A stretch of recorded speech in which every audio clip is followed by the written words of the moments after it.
We are back with a product review. Now, it took us a while to get to this one, but we're here. It's the Sig or the Sigenergy SigenStor.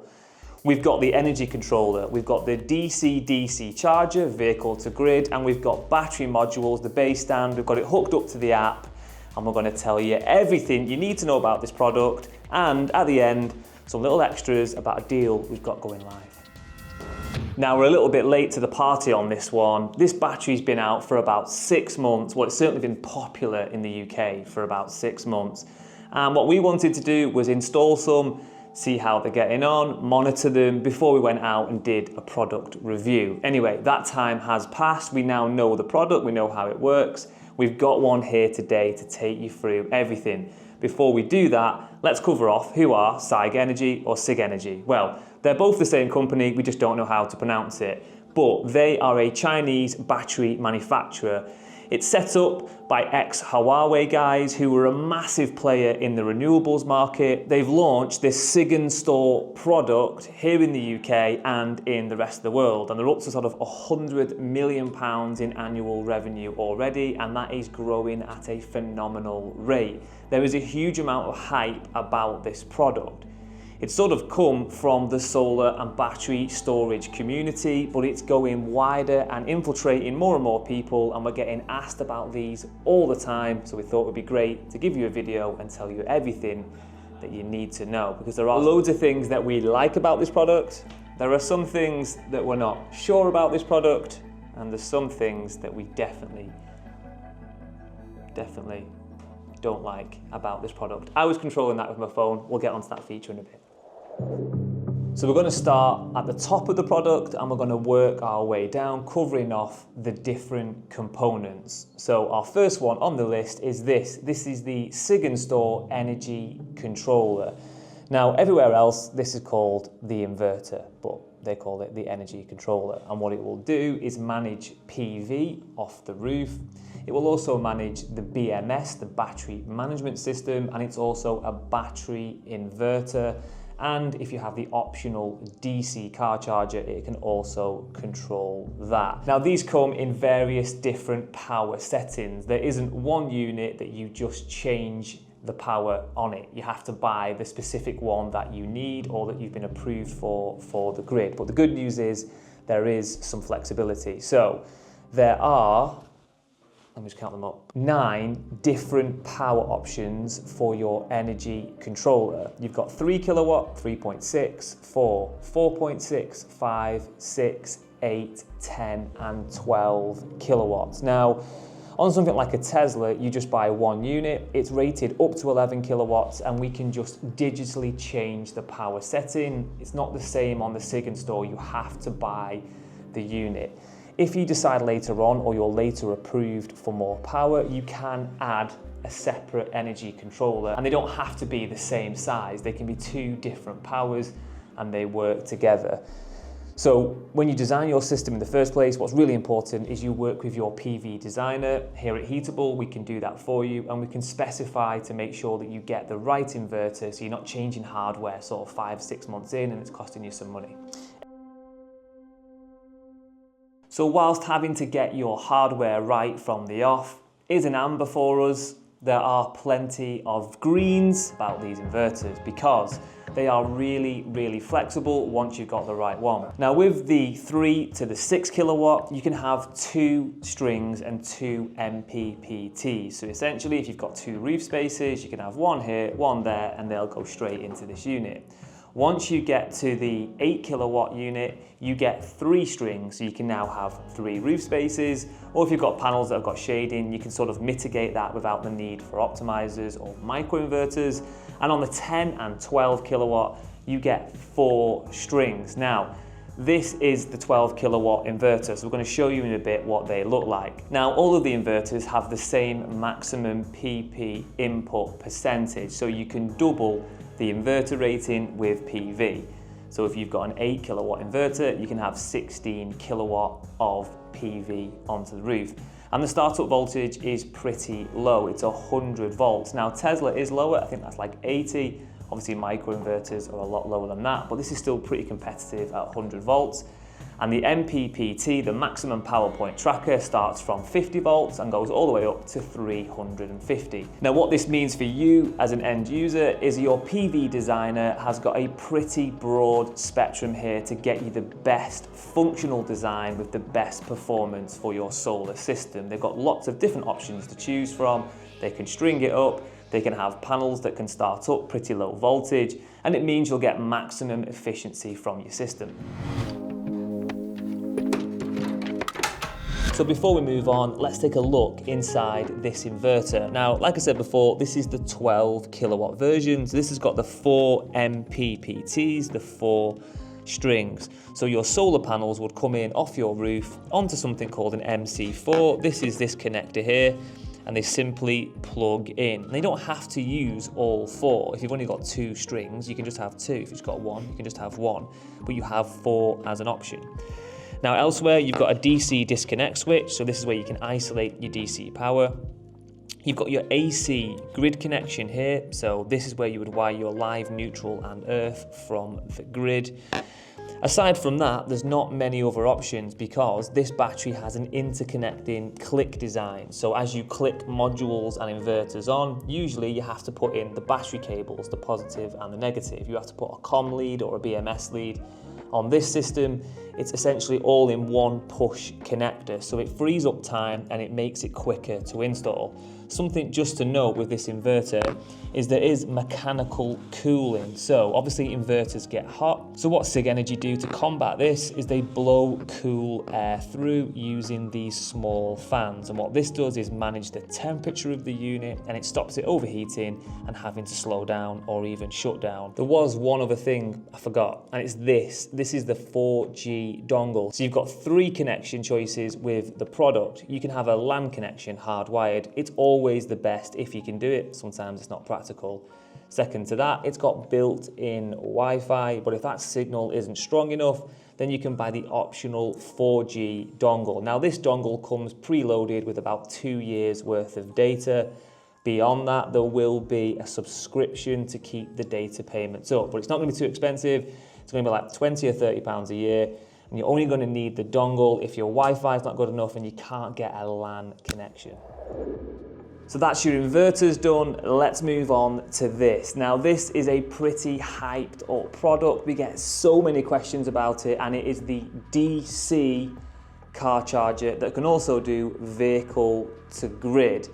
So let's tell you everything you need to know about this product before we move on to those battery cells. Now you've got 2 options when it comes to the DC charger, and this is to do with power because they do a 12.5 kilowatt version, but they also do the more powerful 25 kilowatt option.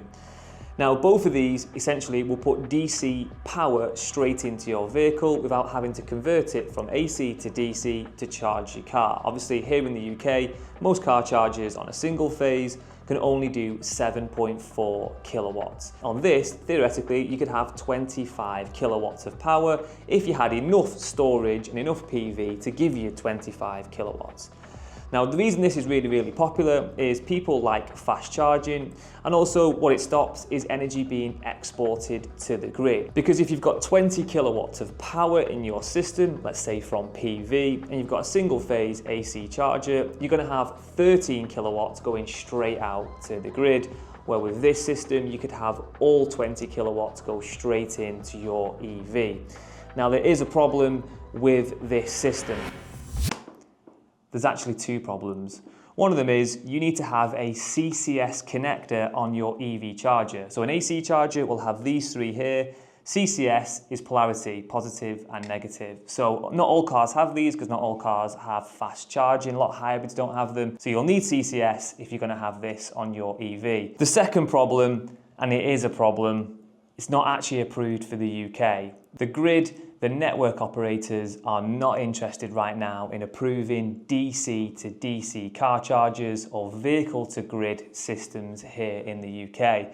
Now we've been speaking to the guys at Sig, and they've told us they reckon in about 12 months time this should be approved. So you're going to have to wait then until you can get one because you can't even buy it right now in the UK.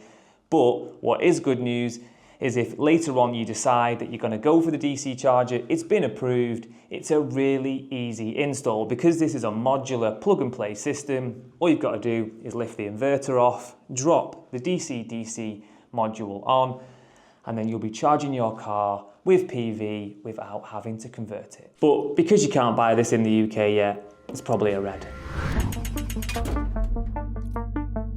So next on our list is these battery modules. Now these are all the way down here, so I'll see you there in a second.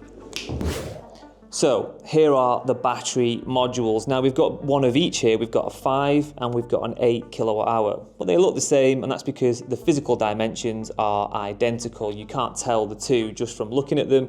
And this is all to do with the flexibility of this system. Every component is designed to be interchangeable without noticing that one looks off from the other. So the car charger is the same size as the module is the same size as the inverter. So from launch, you only have the 2 battery choices. The 5 kilowatt hour is actually 5.2 kilowatt hours of usable storage, and the 8 kilowatt hour is just under 8 at 7.8 kilowatt hours of usable storage. But there are some differences between the two other than the capacity. Because these are half C batteries, meaning they're half cell, what that means is the charge rate is roughly 50% of the capacity. So the 5 kilowatt hour will charge at 2,500 watt and the 8 will charge at 4,000 watt. The way they're wired together, every time you double the capacity, you also double the charge and discharge rate, but obviously you're always going to be governed by the energy controller. Because if you had 5 kilowatt hour batteries, you'd have 25 kilowatt hours of storage, but if you only had a 6 kilowatt inverter, it doesn't really matter how fast they can charge or discharge, you're always going to be governed by that inverter, unless you've got the DC car charger, which you can't buy yet. Now what's great about these modules is you can mix and match them. You don't have to buy all 5s or all 8s. You can have 2 5s and 1 8. You can have basically any combination you want. This is really rare with batteries. Usually you have to buy the same kilowatt hour capacity with every unit. Otherwise, the system doesn't work, but not with Sigenergy. Their SigenStor unit is totally flexible. The only limitation is the number of modules per energy controller. So if you had 6 battery modules of varying different capacities and you wanted to add the DC car charger, you would need to remove one of your modules or buy another energy controller. Now, what is a massive green for this battery is its safety. Now, lots of people have concerns about batteries overheating or even exploding, but you ain't gonna have that problem with SigenStor, and that's because you've got 5 key protection measures. Now, the first one is the entire battery cell is encased in a gel barrier system, and in between all the different cells, there's also interlocking or dividing gel packs that keep separation, a bit like the Titanic. Obviously that was unsinkable, there was no problems there, but with SigenStor, genuinely it is unsinkable or fire retardant, whatever you want to say. Can't say that, no. Now those first 2 are preventative measures, but there are reactive measures built into this system as well.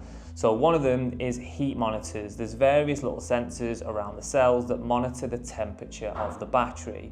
In the first instance, if the battery gets too hot, it will simply shut down. But if it struggles to manage that temperature, then there are 2 further devices that are going to step in to save the day. The first one is a pressure reducing valve. Now, when a battery starts to malfunction, it produces excess gas and they can swell. Well, these cells have a PRV built onto the side of the case to dispel that gas and stop the unit becoming pressurized.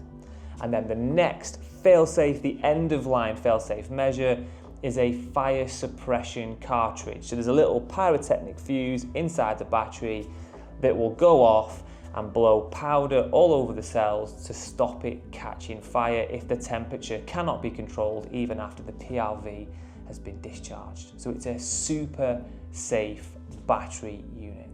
Now, with all that safety, if you still don't feel comfortable about having your battery inside your property and you want to put it outside, then that's not going to be a problem with the SigenStor, and that's because it's IP66 rated, so that's water protection, it's dust protection, And essentially, this unit can live outside without any problems. What it's also got built in is temperature management. So we saw on the inverter earlier, it had that mechanical cooling to keep it nice and cool in operation. The battery cells also have heating elements, so if it gets too cold, they can warm up. And they also have convection cooling on the back to keep them nice and cool in operation. And with those heat sensors, you'll always be in the prime operating window. There are two other components that we should have had today to review this product, but some rotten shit at customs wouldn't let it through in time, so we're just going to have to talk about them and put some stuff on screen. The first one is the gateway. Now, the gateway is much like Tesla's gateway. It's an off-grid transformational device. It sits between your grid's incoming supply, your SigenStor battery, and your home. If the grid gets cut off, it activates the battery, that runs your home, and it gives you full backup. What you can also do with the gateway is have critical and non-critical loads. So if you've got something like an air source heat pump that uses a load of energy, and you don't want that draining your battery, you can wire that to the non-critical side, but your sockets, your lights, anything else that you think is critical, you can put on the critical side of the gateway. And what is different from Tesla's gateway to the SigenStor is right now in early 2025, with a Tesla, you have to have a gateway with every Powerwall 3, where with this unit, the gateway is optional. So if you don't value being off-grid or you don't need it, you don't have to pay for something that you're not going to use. Now the other one is the AC charger. This isn't it, this is the DC charger, but obviously the DC charger isn't available. They have an AC 7.4 kilowatt EV charger that works with this system. So you can control your battery, stop it discharging into your EV, but you can't do any of the vehicle to grid functionality. It's just a straight up standard smart EV charger. So although those two components are definitely green lights, we're gonna have to give customs a red light for ruining this video.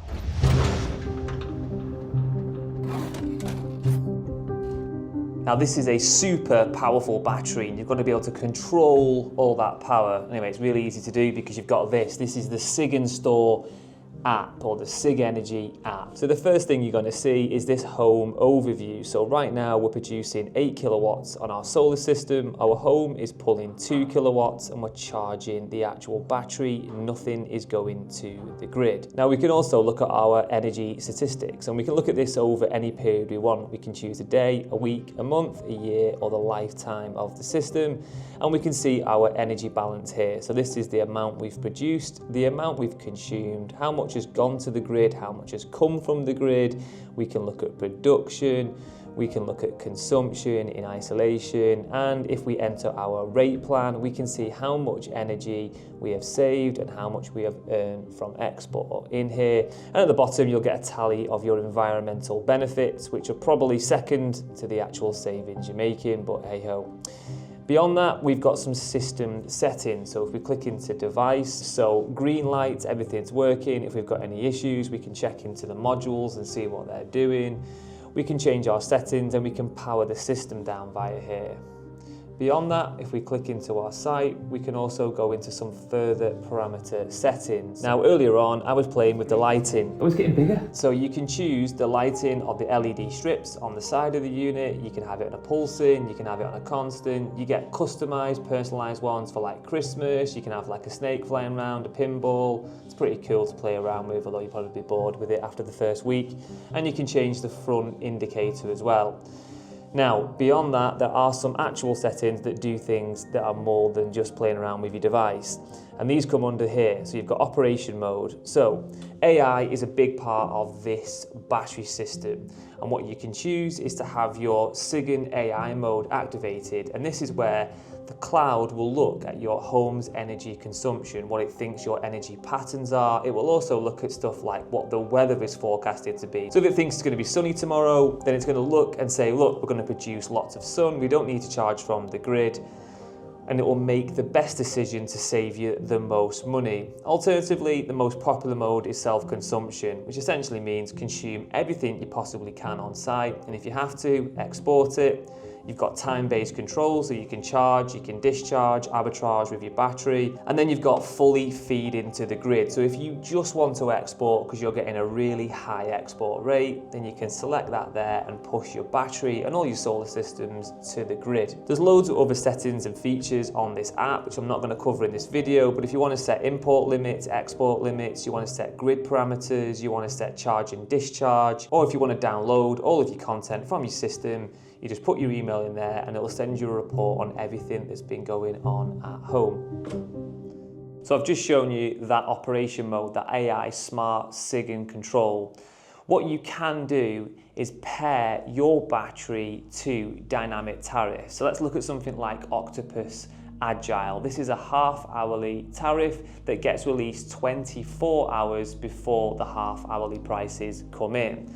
So what Sigen will do is look at the rates and it will make decisions based on what tomorrow's rates are going to be. So if we're going to have really cheap energy, let's charge our batteries. If we're going to get paid lots of money for export, let's go into high export mode. And what this means is it will optimize your system to save you the most money. It's not actually connected into Octopus's systems. It just has an API to read tariffs. So if you're interested in getting the most out of your system, then going on something like Agile could pay off with this battery. However, if you're looking for more of a sure bet, then you might want to consider something like Octopus Flux or Octopus Go, which has preset rates, times for charging, times for discharging, and you're not going to get caught out if energy suddenly rockets to £2 a kilowatt hour. So the Sigen app is definitely going to score green.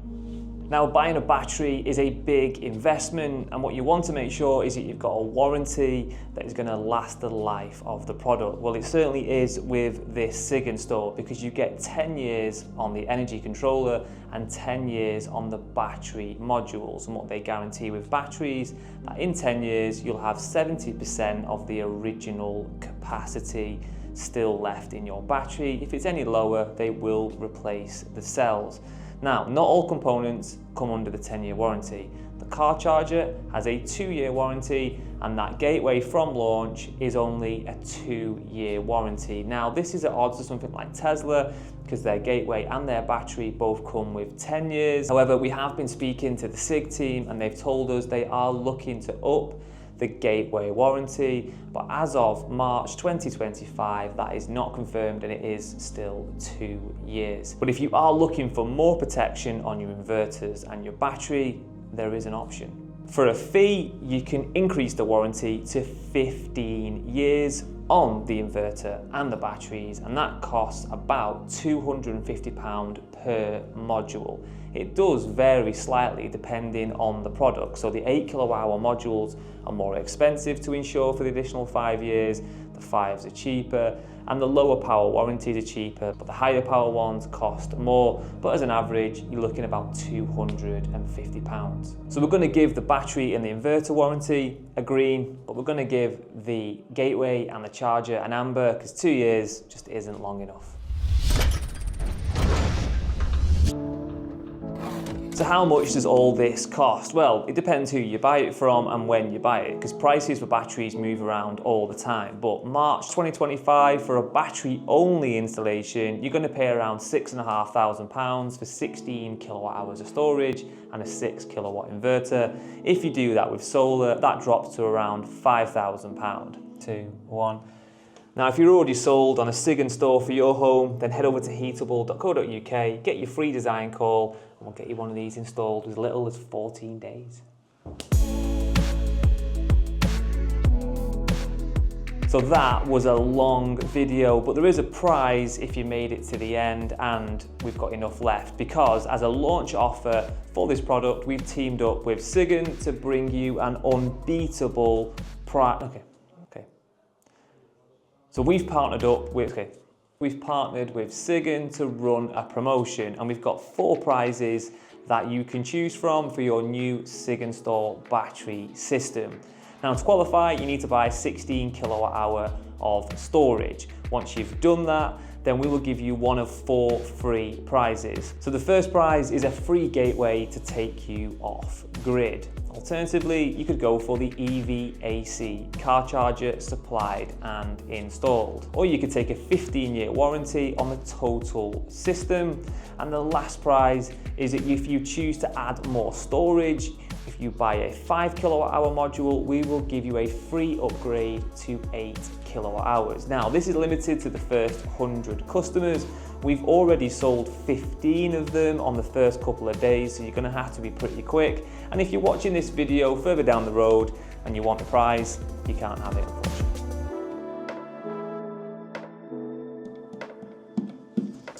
There you have it, the SigenStor review. Sorry we were a little bit late to the party on this one, but like we said, we wanted to test them before we reviewed them. Now, if you want to grab that offer, head over to the Heatable website. And if you've liked this video, give it a like. Make sure you're subscribed to our channel for plenty more content to come.